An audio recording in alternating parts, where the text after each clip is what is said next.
안녕하십니까. 경상대학교 나노신소재공학부 최현우입니다. 네, 이번 시간에는 접착의 기초 이론과 첨단 분야로 응용이라는 제목을 가지고 왔는데요. 이 강좌를 듣는 게 대부분 이 연구를 처음, 접착과 관련된 연구를 처음 진행하는 분들이 많을 거라 예상을 합니다. 그래서 그런 분들을 위해서 접착에 대한 기초 이론과 그 다음 기초 이론 주로 이루고요. 그 다음에 접착을 분석하는 기법들이 다양하게 있는데 그 중에 이제 제가 좀 관심을 가지고 있는 부분을 설명을 드리겠습니다. 그 다음으로 최근 개발되고 있는 최근에 나온 논문들 중에서 접착 분야에 대해서 조금 팬시하고 좀 재미나다 싶은 연구 결과들을 몇 가지 소개해 드리려고 합니다.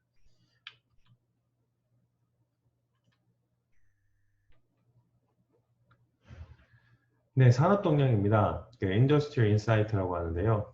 접착 분야, 어디시브, 접착제를 이제 어디시브라고 얘기를 하죠. 그 다음, 실런트의 전체 마켓 수요가 어떻게 되는지 분석한 자료가 다음과 같이 나와 있습니다. 보고 있는 그림은 이제 보시는 제목과 같이 중국의 Chinese Adhesive Market 사이즈를 보여주고 있는데요. 보시는 바와 같이 2015년도에는 약 9.6, 한 9.1 빌리언 달러, 매우 큰 양이죠. 네, 그 정도 되고요. 글로벌 어디시브 그리고 글로벌 실런트 마켓 전체 사이즈는 2017년도에 약 52.5 빌리언 달러를 이루고 있어서 엄청나게 큰 양이라 할 수 있습니다. 연평균 성장률도 꽤나 무시할 수 없는데요. 약 5.6% 정도 매년 성장을 하고 있어서 꽤나 지금 현재 이제 2017년도 이후로 저희가 지금 한 3년 정도 지났잖아요. 3년 정도 지났을 때도 계속 어디시브 마켓, 어디시브와 실런트 마켓은 계속 성장하고 있어서 상당히 유망한 시장이라고 할 수 있습니다. 그다음 그러면 어디시브랑 실런트 프로덕트, 즉 제품을 어느 정도 생산했냐 한번 제가 한번 찾아봤거든요. 재미나게도 이제 생산된 양이 약 어떻게 되죠? 네. 15밀리언 톤이니까 약 1,500만 톤 정도 됐습니다. 1,500만 톤이라고 말하면 사실 저희 몸무게가 이제 성인 평균 보통 한 70kg, 80kg 정도 된다 얘기하면 그걸 생각하면 저희 감이 없거든요. 그래서 1,500만 톤이 어느 정도 양인가 한번 생각을 해봤어요. 보니까 이제 서울에 있는 롯데 올드타워 그 무게가 한 75만 톤 정도 하거든요. 그래서 그때 한번 뉴스가 나왔어요. 여러분이 구글이나 네이버에서 한번 뉴스를 쳐보시면 롯데월드타워라고 치면은 이 75만 톤이라는 무게가 이제 제목이 이렇게 나옵니다. 서울시 인구가 1,000만 명인데 서울시 인구의 몸무게를 다 합한 값이다. 서울시 성인의 평균 몸무게를 75kg으로 잡았을 때 1,000만 명이라고 하면 한 75만 톤 정도 되거든요. 그러니까 엄청나게 무거운 거죠. 네, 롯데월드 타워가 한 20개 정도 모이면 어디시바 실란트 마켓이 2019년도 즉 작년에 생산한 양이 됩니다. 그러니까 엄청나게 많은 양을 전 세계적으로 저희가 지금 생산을 하고 있는 거예요.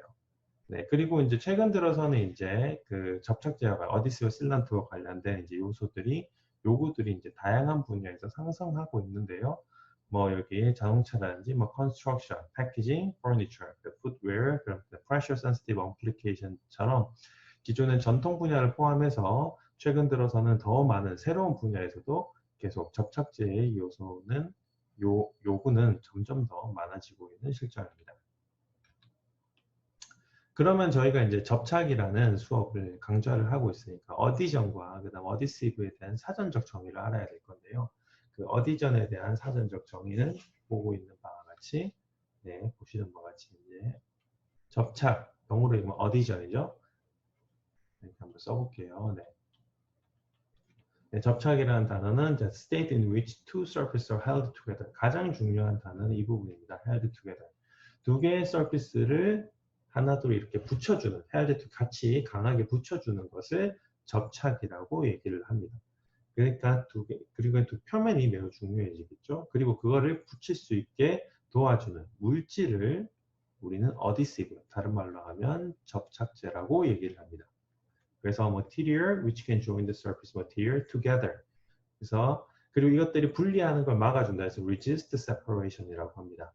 그래서 접착제가 가진 능력은 가장 우리가 보통 상상하는 거는 이제 접착제의 강도 이런 것들을 생각을 할 거예요.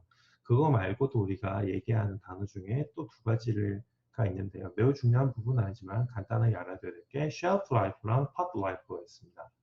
이거는 뭐냐면요. 여기 사전적 설명이 되어 있지만 우리가 어디시브 물질을 새로 접착제 물질을 구매를 했어요. 구매를 하고 우리는 나중에 오픈을 할 겁니다. 뭐 순간 접착제 같은 게라고 칩시다. 그럼 순간 접착제 나중에 오픈을 하게 될 건데 그 오픈하기 전까지 그러니까 언제까지 우리가 이걸 오픈 안 하고 보관하고 있어야 되냐. 뭐 소위 말해서 유통기한이라고 할 수 있겠죠. 네, 이런 거를 이제 쉘프 라이프라고 하고요. 팟 라이프는 뭐냐면은 우리가 이 물질을 실제로 열었어요. 뚜껑을 열었어.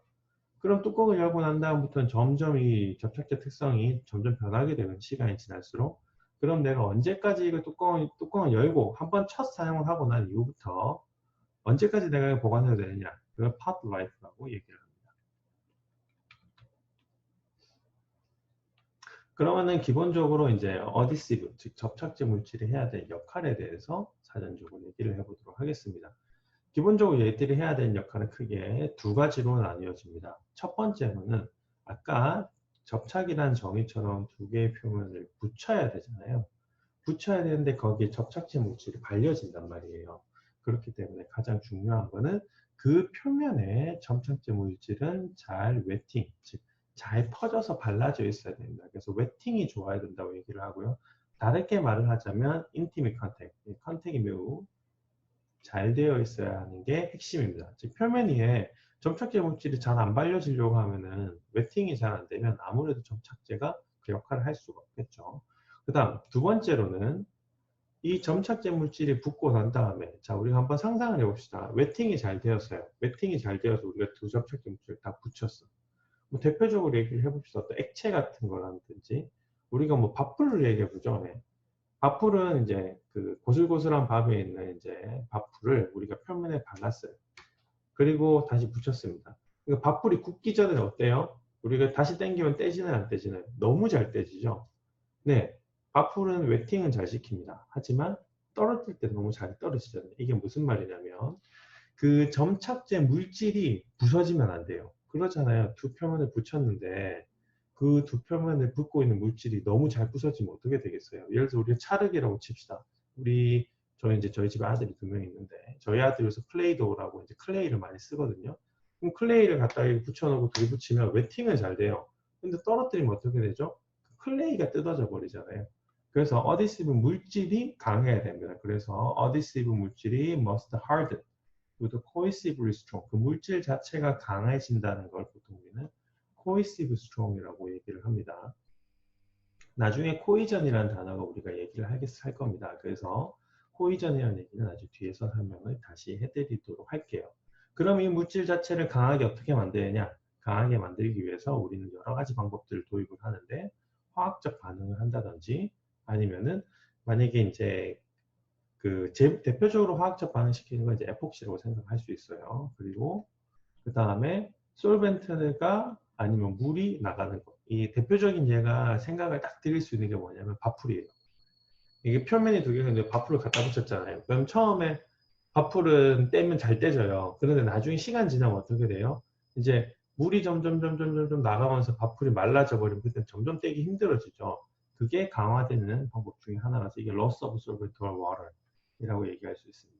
또는 우리가 온도 같은 거를 조절을 해서 뭐 쿨링을 한다거나 어떤 데 히팅을 하는 경우도 있습니다. 그래서 어디시브를 성격을 변하게 한다든지 이렇게 하는 경우들이 존재합니다. 그래서 두 가지. 첫 번째로 어디시브 물질은 두 표면의 웨팅이 잘 된다. 그 다음 두 번째는 그 어디시브 물질이 잘 부서지지 않아야 된다. 그거를 cohesively strong이라고 얘기를 합니다. 그럼 우선 첫 번째로 웨팅에 대한 얘기를 해보도록 할게요. 자, 웨팅이라는 개념을 과연 어떻게 잡아야 되냐. 두 가지 경우를 한번 보겠습니다. 여기 그림에서 보시는 첫 번째 경우를 A라고 하고 두 번째 경우를 B라고 할게요. 여기 있는 그 빗금이 쳐져 있는 것이 바로 표면입니다. 그리고 이 표면에 실제로 이렇게 동그랗게 빗금이 안 쳐져 있는 이런 화살표를 가르쳐준 부분들이 네, 어디시브들입니다.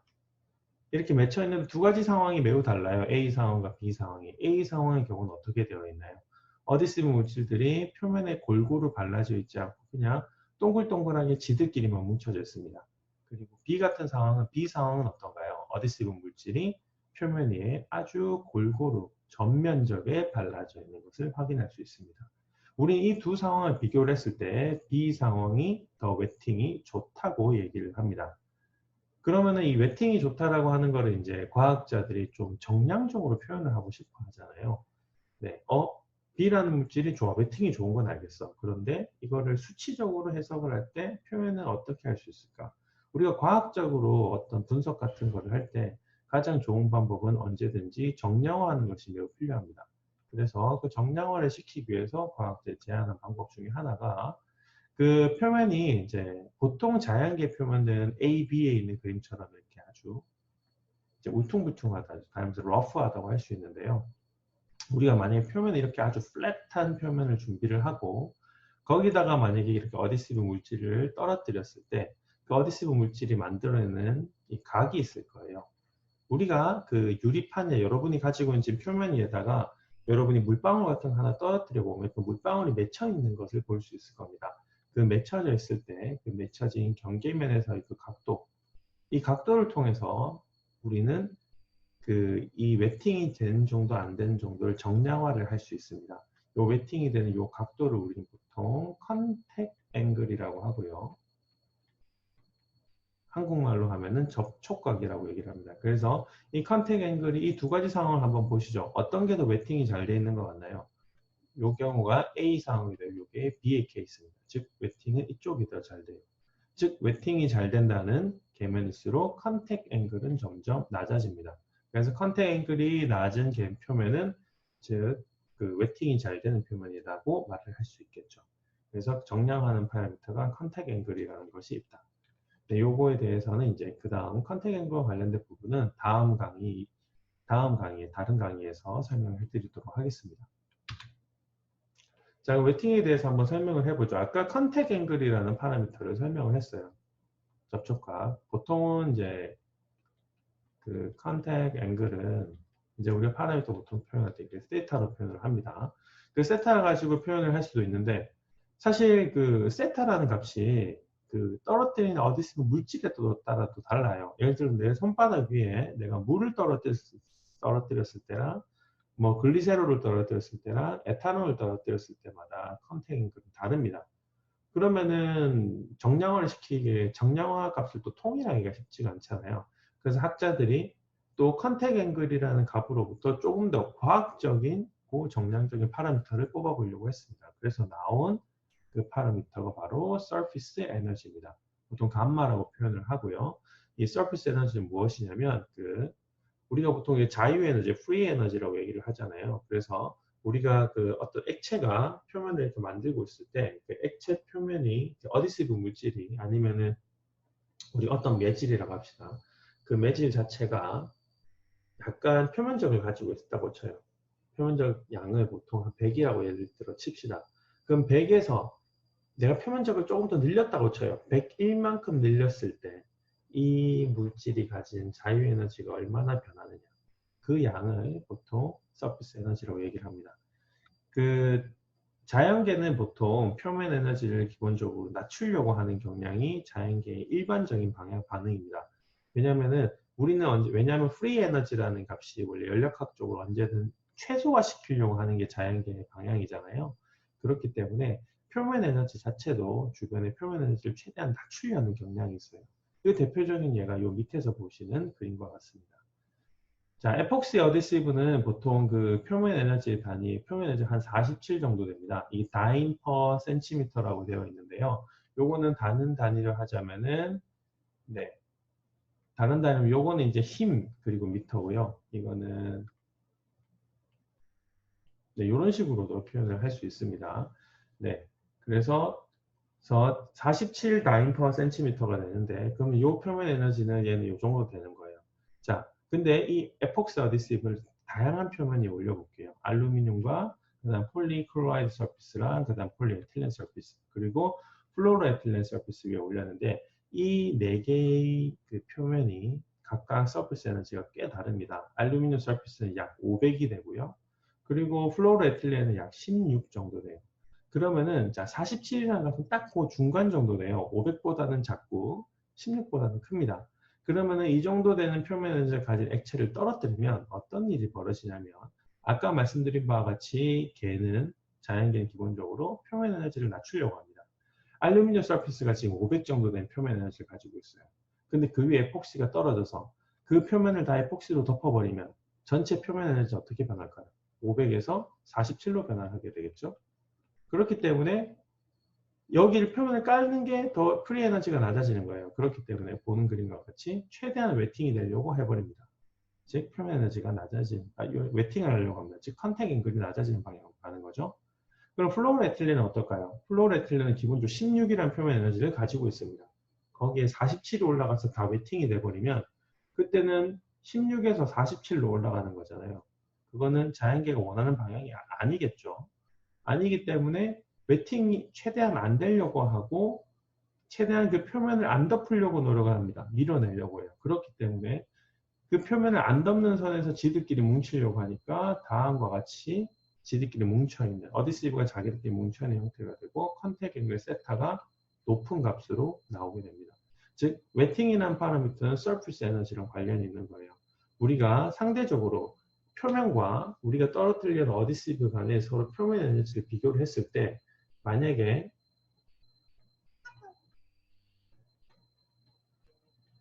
디시브를 비교를 했을 때 만약에 표면 에너지가 서피스가 더 높은 경우면 이건 웨팅이 잘 돼요. 어디시브 물질이 코팅돼서 서피스 에너지가 낮아지니까요. 그렇기 때문에 컨택 앵글은 낮아지고 웨팅은 좋아집니다. 반대로 감마 값이 반대가 돼버리면은 그때는 웨팅이 잘 안 되려고 하고 세타 값은 올라가게 돼요. 그래서 이런 상대적인 표면 에너지의 차이가 웨팅에 매우 중요하다라는 것을 기억하셨으면 좋겠습니다. 그러면 기본적인 화학에 대해서 한번 얘기를 좀 해볼게요. 어디전에 대해서. 자, 어디시브 물질이 발라져가지고 만약에 두 표면들을 연결을 하고 있을 때 이 그림을 다음과 같이 그려봤어요. 여기 substrate와 substrate 사이에 이렇게 어디시브 물질이 있는데요. 그러면은 우리가 강하게 접착을 하고 있다는 거는 이 안에 있는 원자들끼리 아니면 분자들끼리 서로 강하게 끌어당겨가지고 결합력을 지속을 하고 있다는 거예요. 자, 어디시브 물질들은 보통 폴리머로 구성이 됩니다. 아니면은 폴리머가 어디시브 물질을 조금 함유를 하고 있는 경우들도 해당이 돼요. 그래서 기본적으로는 폴리머들을 많이 사용을 합니다. 그리고 폴리머가 왜 사용이 되냐면 이제 폴리머를 사용하게 되면 폴리머는 기본적으로 공유결합을 이룬 길다란 사슬들이잖아요. 그래서 그 사슬들이 서로 이렇게 엉키고 엉켜서 여러분이 그 실뭉치가 막 복잡하게 엉키면 우리가 이거 풀어내기가 쉽지 않잖아요. 너무 복잡하게 엉켜 있으면 우리 화가 나서 그냥 가위로 실타를 잘라버리잖아요. 그것처럼 강하게 붙고 있어서 이걸 cohesive strong이라고 제가 얘기한다 했습니다. 그래서 cohesive strength를 높게 가지고 있습니다. 그러면 얘들이 접합하고 있는 힘을 보면요. 여기 보시면 첫 번째로는 어디시브 물질, 자기들끼리 결합하고 있는 힘이 있습니다. 요 힘들을 보통 cohesive force라고 얘기합니다. 즉 물질 내부에서 자기들끼리 당기고 있는 힘을 cohesive force라고 합니다. 그 다음 이 물질과 어디시브 물질과 substrate 간에 서로 당기는 힘이 있겠죠. 그 당기는 힘, 이런 힘들을 우리는 adhesion force라고 얘기를 합니다. 그래서 접착제가 강해지기 위해서는 두 가지 힘이 다 강해야 돼요. 접착제가 가지는 cohesive force가 강해야 되고요. 다음 두 번째는 adhesive 물질과 substrate가 서로 붙는 adhesion force도 매우 강해야 됩니다. 그러면 코이전과 어디전 웨팅에서 한번 약간 조금 더 디테일하게 얘기를 좀 수식을 붙여서 디테일하게 얘기를 해보도록 하겠습니다. A라는 상황을 한번 그림을 볼게요. A라는 그림을 보면은 어떤 물질 하나가 이렇게 부러져 버린 상황입니다. 즉 이렇게 부러졌다는 거 우리가 점착제로 생각을 해보죠. 접착제가 그냥 부러진 상황이에요. 그럼 이렇게 부러진 상황이면 이 전과 후를 한번 생각을 해봅시다. 그러면은 이제 접착이 떨어져 버린 거죠. 그 어디전 물질이 부서져서. 그러면 보시는 바와 같이 자, 초반에는 여기에는 어떤 표면도 없었어요. 그런데 이제 두 개를 떨어뜨림에 의해서 부숴버림에 의해서 이렇게 새로운 표면이 이렇게 만들어졌죠. 네, 그러면 프리 에너지를 서로 비교를 해봅시다. 이 전의 상황과 그 다음에 이후의 상황을 서로 비교를 해보면 전의 상황에는 여기에는 표면 에너지가 하나도 없었어요. 근데 그 이후에는 여기 표면을 만들면서 새로운 표면 에너지가 생겨버렸죠. 그런데 표면이 두 개가 생겼습니다. 요게 만들어내는 표면 에너지 우리가 매질 1이 만드는 표면 에너지에서 감마 1이라고 한다면 매질이 두 개 만들어졌기 때문에 2 감마 1이 생겨버렸어요. 즉 다른 말로 얘기를 하자면 우리가 이렇게 표면을 두 개 부수기 위해서는 요만큼의 에너지를 줘야만 부서진다는 얘기입니다. 그러면은 우리가 이거를 표면을 이렇게 부수기 위해서 만들 수 있는 이 W는 이제 워크라고 얘기를 합니다. 이 하기 위한 일의 양은 2 감마 1으로 얘기를 할 수 있고 이걸 우리가 보통 코이전 에너지라고 얘기를 합니다. 그래서 물질 하나 그러니까 이게 재미난 설명이에요. 우리가 매질이나 어떤 물질 하나가 있다고 쳐요. 예를 들어서 우리가 에폭시 본드를 간단하게 결합을 했다 하면은 그 물질을 우리가 부수기 위해서는 그 물질의 표면 에너지를 알면은 우리가 부수는 힘도 우리가 부수는 에너지도 알 수 있습니다. 에폭시의 표면 에너지가 아까 나온 값대로 보면 약 47 정도 되잖아요. 그러면은 우리가 그 2배 정도 되는 양을 가지고 있으면 우리가 일을 할 수 있다면 약 94 정도 되나요? 네. 이 정도 되면 그게 코이전 에너지라는 걸 알 수 있어요. 그래서 코이전 에너지는 계산이 좀 쉽습니다. 어디전은 조금 쉽지 않아요. 어디전의 상황을 한번 보겠습니다. 아까 어디전 에너지의 경우에는 매질 1과 2, 즉 물질이 다른 두 경우의 접합이라고 얘기를 했어요. 두 개가 접합이 되어 있으면 이런 계면을 하나 만들고 있습니다. 이 계면이 만들어낸 에너지는 우리가 감마 1, 2라고 얘기를 해요. 왜냐하면 1과 2가 만들어내는 계면이니까 1, 2라고 해요. 그리고 여기 새로운 계면이 두 개가 생겨버렸습니다. 부수고 난 다음에. 근데 주변의 미디엄이 공기가 아니라 어떤 물일 수도 있잖아요. 뭐 진공일 수도 있고 공기일 수도 있고 뭐 에탄올 아닐 수도 있고 아니면 오일 아닐 수도 있고요. 그러면 그 미디엄을 우리가 3이라고 가정을 지어볼게요. 그러면 이 계면은 감마 1, 3가 되는 거고 이 계면은 감마 2, 3가 되는 겁니다. 그럼 이전과 이후를 서로 에너지를 비교하면 이후 상황은 이 두 개의 표면 에너지가 합해진 거고 이전 상황은 이 상황입니다. 그럼 이 두 개를 빼주면 우리가 이렇게 부수기 위한 일의 양이 나오겠죠. 그래서 이거 어디전 에너지라고 얘기를 하고요. 이렇게 두 텀이 이 파트와 관련이 되어 있고 이 텀이 이 파트랑 관련이 되어 있습니다. 그러면 우리가 이 감마 1, 3, 감마 2, 3, 감마 1, 2만 알면은 우리는 이 점착제가 붙었을 때 이 점착제가 이 표면과 떨어지기 위한 에너지는 얼마 정도 된다라는 것을 수학적으로 예상을 할 수 있는 거예요. 그런데 그럼 요식만 쓰면 되겠죠. 하지만은 요식이 쉽지가 않아요. 왜냐하면 감마 1, 3, 감마 2, 3, 감마 1, 2인데 가장 핵심이 요거를 알기가 어렵습니다. 매질 두 개가 붙어 있을 때. 자, 참고로 만약에 미디엄 3가 만약에 그냥 공기가 된다거나 진공이 되어버리면 미디엄 지금 옆 첫 번째 보고 있는 A 상황처럼요. 이게 만약 공기나 진공이 되면 감마 1, 3는 3를 지우고 이렇게 쓰시면 됩니다. 감마 2, 3도 그냥 2라고 쓰면 되고요. 네. 만약에 물란 이러면 이제 상황이 달라지겠죠. 이런 값들을 우리가 그 인덱싱으로 알아낼 수가 있어요. 예를 들어서 뭐 만약에 이거 1번 에폭시라고 하고 2번은 우리가 알루미늄 플레이트라고 하면은 에폭시는 아까 47이라고 했잖아요. 그리고 알루미늄 플레이트 한 500 된다고 했어요. 그리고 매질이 미디엄 3가 만약에 그냥 공기라고 쳐봅시다. 그러면 요 값 그대로 쓰면 됩니다. 그럼 요 값은 알고요. 요 값도 알아요. 근데 요거 몰라요. 에폭시와 알루미늄 붙었을 때의 표면 에너지. 그게 어렵죠. 그죠? 그걸 알 수가 없어서 예상을 할 수가 없습니다. 그래서 이 식만으로는 우리가 어디전 에너지를 알 수가 없어요. 그래서 그걸 해결하기 위해서 이제 접촉각 측정이라는 게 나옵니다. 오른쪽 보시는 C라는 그림을 보면 substrate 1 위에 어떤 미디엄 물질, 뭐 어디시브 물질이 되겠죠. 액체 같은 애들을 떨어뜨리면 아까 말씀드린 바와 같이 접촉각 세타가 나옵니다. 그럼 그 접촉각 세타의 각도에서 우리가 서로 표면 에너지 상관관계를 만들어 보면요. 네, 나중에 뒤에 이승구 교수님 다른 그 연사분께서 조금 더 설명을 해주실 겁니다. 그 접촉과 에너지 힘의 관계를 보면 다음과 같은 영수 이퀘이션을 만들어낼 수 있습니다.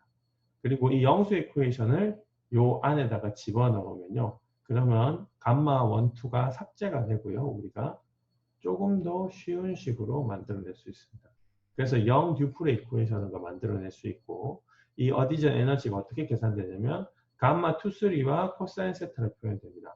그래서 만약에 미디엄3가 만약에 그냥 공기다 아니면 뭐 진공이다 하면 제가 3를 삭제한다고 했죠. 그러면은 식은 감마 2의 1 플러스 코사인 세타가 됩니다. 즉 감마 2라는 물질이 이제 정확하게 리퀴드가 되는 어디시브 물질이에요. 어디시브 물질의 감마 값과 그 다음에 어디시브 물질이 서브스트레이트 원 위에 올렸을 때 만드는 컨택 앵글이 있을 거 아니에요. 그 컨택 앵글을 가지고 우리는 어디저 에너지를 알 수 있습니다.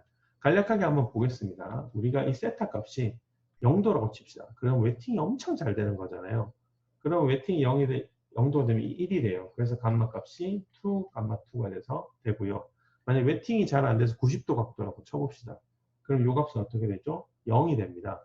그래서 값이 그냥 감마 2가 돼요. 즉 강도가 2배 정도 낮아지죠. 즉 웨팅이라는 게 어디전 에너지에 매우 중요하다는 걸 표현해주는 식이라고 할 수 있습니다. 그래서 영 듀플의 이퀘이션을 이용해서 어디전 에너지를 알 수가 있어요. 그럼 어디전을 위한 기본적 이론을 간략하게만 보도록 하겠습니다. 크게는 이제 physical absorption, 그 다음에 chemical bonding, diffusion, electrostatic, 뭐 mechanical interlocking, 그 다음 weak bound layer 등 많은 부분들이 있는데요. 저는 이번 시간에는 좀 physical absorption과 chemical bonding, diffusion에 대한 얘기만 좀 간단하게 하도록 하겠습니다. 네, physical absorption은 다음과 같습니다. 반데어왈스 포스가 만들어지는 건데요. 우리가 그 다이폴이라고 하는 게 있죠. 예를 들어서 밑에 보고 계시는 HCl이라고 하는 부분은 일렉트로네가티비티 차이에 의해서 전자 밀도가 다르기 때문에 이 내부가 퍼머넌트 다이폴을 만들고 있어요.